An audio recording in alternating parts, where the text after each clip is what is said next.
Tuolla näkyy meidän mökki. Ja tuolla näkyy meidän navettä ja kaikki muuta. Kävelen just tuolta meidän uimapaikan takan tuolla päin. Heinäkuu, Unikan päivä ja mun syttärit. Bussipysäkki. No ja perinteisesti ollaan vietetty Unikan päivää silleen, että ollaan aina niinku nyt kun pääsin viettää ne tänne mun mökille, niin mä olen ihan tyytyväinen. Sitten me vietettiin niitä vähän rannalla. Ja nyt taas tulee.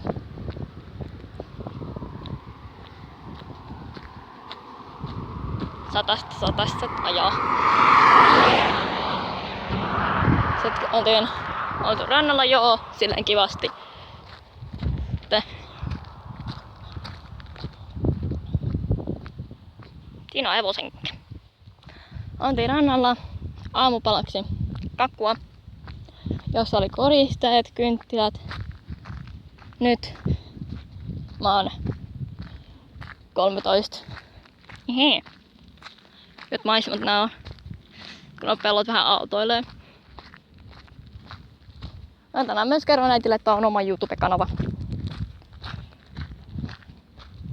Saan nähdä, että saanko sitten jossain vaiheessa oman tietokoneen itselleni. Että tämmönen on ollut tämä minun Unikeon päiväni. Yleisesti on tullut onnitteluita. No, nyt ei ihan tolleen mun vanhimmalta sisarelta. Mut se mä osasin jo odottaakin. Tietää milloin se heräis. Mut ei se oo. Oho. Kiva tämmönen kunnon keppi löytyi täältä. Ei se siis oo. Varmaan on kavereitten kaa ja Hina Perhonen, joka säikähti. Tuolla näkyy vähän paremmin tuota meidän mökkiä. Koko ajan kävelen sinne päin. Mökin maasto on vähän semmonen epätasainen. Johtuneen siitä, että se on ollut toi vanha peltoaluetta, niin se on siksi vähän epätasainen. Se on semmonen ihan tasainen kun tämä tie on.